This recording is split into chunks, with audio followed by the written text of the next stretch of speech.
Oke, assalamualaikum warahmatullahi wabarakatuh. Kembali lagi dengan saya Khairul Tamimi pada pelajaran teknologi layanan jaringan atau TLJ untuk kelas 11 TKJ SMK Adawa tahun ajaran 2020-2021. Baik, pada hari ini kita akan membahas mengenai komunikasi data untuk di bab pertama.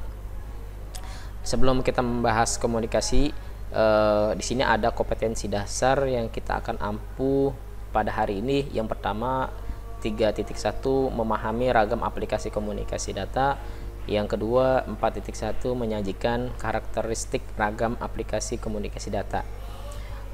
Untuk tujuan pembelajarannya adalah yang pertama, satu, siswa mampu mengidentifikasi ragam aplikasi komunikasi data. Dua, siswa mampu menyebutkan karakteristik ragam aplikasi komunikasi data. Dan yang ketiga, siswa mampu mengidentifikasi berbagai standar komunikasi data serta menyebutkan berbagai standar komunikasi data. Baik, kita masuk ke materinya. Yang pertama itu konsep komunikasi data. Kata kunci utama dalam materi ini adalah komunikasi. Jadi kita membahas komunikasi sebelum kita membahas komunikasi data. Jadi kita ada pengertian lah, intinya kita tahu apa itu komunikasi. Sehari-hari Anda selalu melakukan komunikasi, baik dengan diri sendiri maupun dengan orang lain. Di sini ada dua tipe atau bagaimana cara penyampaiannya komunikasi itu terjadi. Yang pertama itu komunikasi dengan diri sendiri, seperti bertanya-tanya tentang suatu hal yang akan dijawab oleh hati dan pikiran.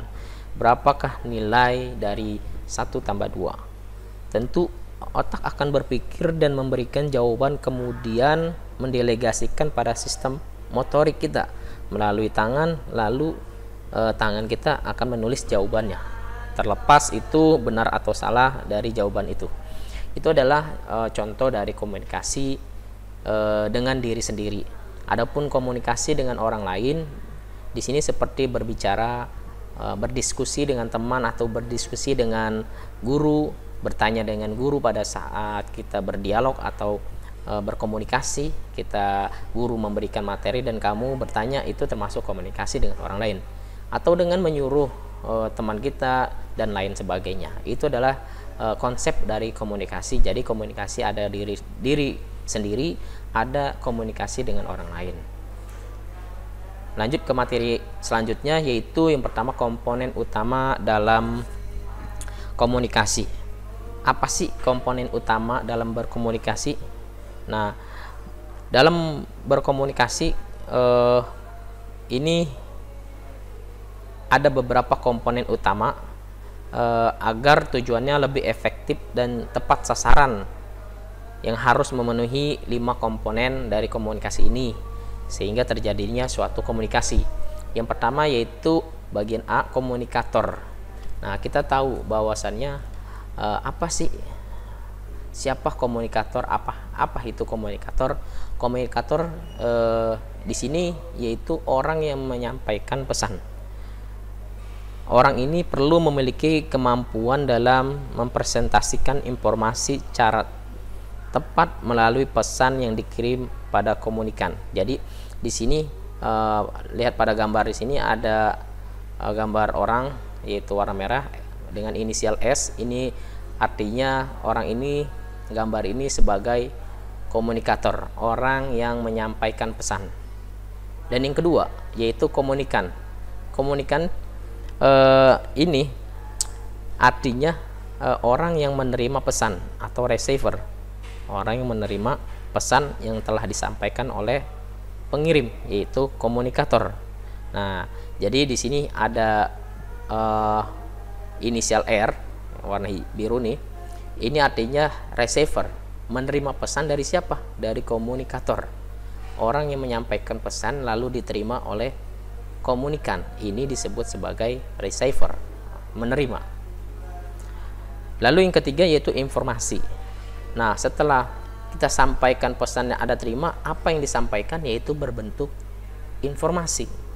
Nanti kita di pelajaran selanjutnya akan mengetahui apa itu informasi.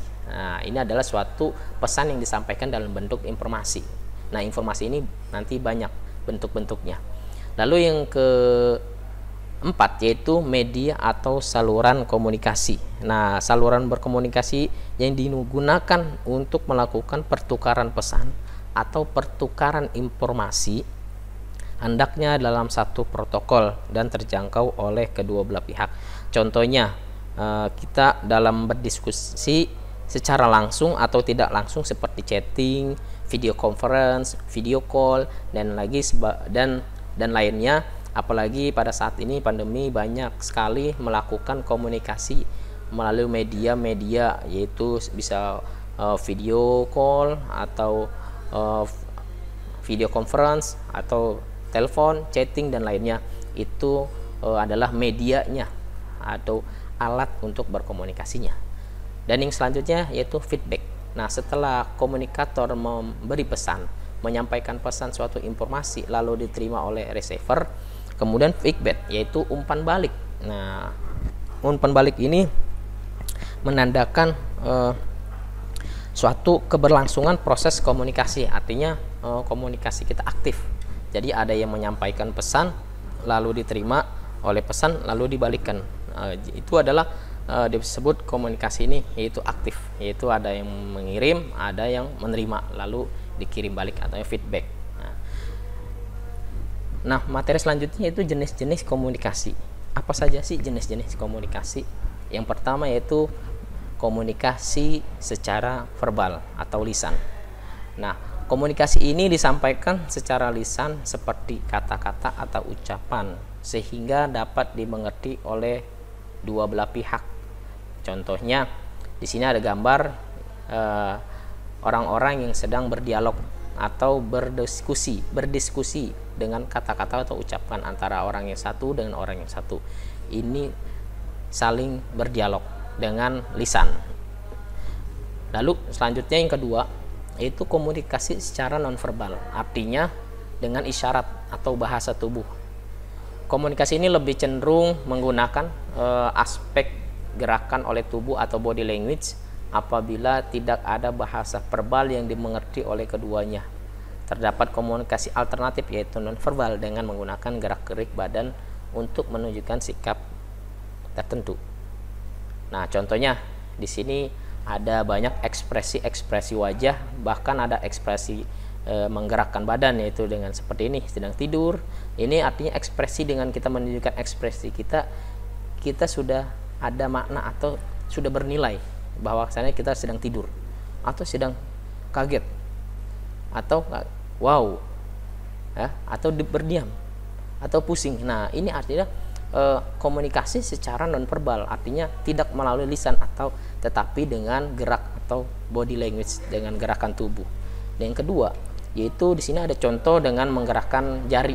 Nah, seperti yang pernah kita lihat di televisi, itu ada komunikasi yang nonverbal. Biasanya di pojok kanan bawah TV itu siaran televisi, biasanya ada tuh yang untuk orang yang tidak berbicara. Nah, itu akan berbicara dengan gerakan jari atau tangan. Untuk selanjutnya yaitu komunikasi secara tertulis. Nah, komunikasi secara tulis ini memanfaatkan pesan dalam bentuk tulisan, gambar, serta kode berupa tanda, simbol, dan tipografi untuk memberikan informasi kepada komunikan dalam memahami konten pesan yang disampaikan. Contohnya, kita mengirim email. Nah, dengan tulisan kita ketik. Nah, apa beritanya kita kirim via email. Ini dalam bentuk email, artinya ketikan tertulis. Dan kedua, ini bisa dalam bentuk gambar, poster, nah koran. Ini adalah pesan komunikasi secara tertulis. Dan yang ketiga yaitu chatting. Ini secara tertulis, yaitu pesan yang kita sampaikan kita ketik lalu jadilah sebuah komunikasi informasi secara tertulis. Dan yang ketiga yaitu lingkup area komunikasi. Nah, di sini ada dua lingkup area komunikasi. Yang pertama yaitu komunikasi secara internal.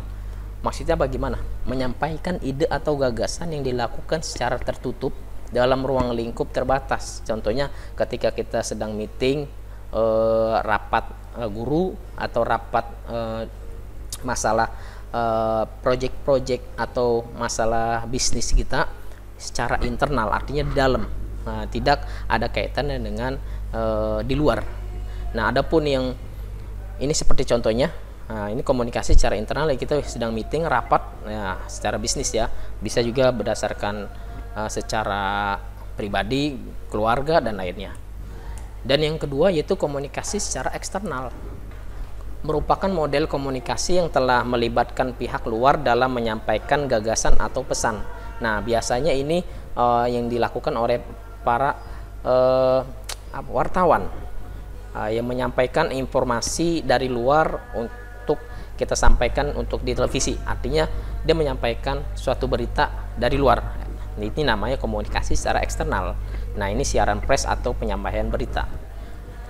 Dan yang ketiga itu metode komunikasi, yaitu metodenya yang pertama komunikasi secara tidak langsung. Metode penyampaian pesan ini dilakukan tanpa harus bertatap muka atau face to face. Nah, contohnya kita telepon. Nah, kita tidak perlu tatap muka, dengan jarak pun kita bisa berkomunikasi. Dan kedua yaitu teleconference atau video call. Nah, apalagi sekarang pandemi, kita sudah banyak belajar pun sudah pakai dengan video conference atau video call, belajar dengan Google Meet, dan meeting para pekerja dan para perusahaan pun sudah melakukannya. Dan yang ketiga itu chatting, yaitu biasanya kayak sekarang kita melalui pesan WhatsApp, contohnya soal atau ding lainnya, itu kita saling berkomunikasi, ini melalui chatting. Jadi ada telepon, video call, dan chatting. Dan yang kedua yaitu komunikasi secara langsung. Ini merupakan cara penyampaian pesan yang banyak dilakukan oleh orang pada umumnya. Dengan metode ini komunikator dan komunikan selalu bertatap muka ketika melakukan aktivitas komunikasi tanpa adanya bantuan media atau peralatan lainnya. Contohnya kita langsung bertemu dengan teman kita, berjabat tangan, face to face, artinya wajah ketemu wajah, itu artinya komunikasi ini secara langsung, kita langsung ketemu. Beda dengan yang tadi kita video call dan chatting dan lainnya, itu tidak secara langsung. Nah, mungkin cukup di sini untuk materi kita. Nanti kita lanjutkan ke materi selanjutnya. Dari saya, apabila ada yang kurang dipaham, dimengerti, nanti bisa komentar di video ini, dan nanti ada sesi tanya jawab, kita melakukan Google Meet atau Zoom dan lainnya, boleh, terserah kamu bisa tanya ke saya, ada materi atau pelajaran yang saya sampaikan kurang dimengerti. Dari saya, assalamualaikum warahmatullahi wabarakatuh.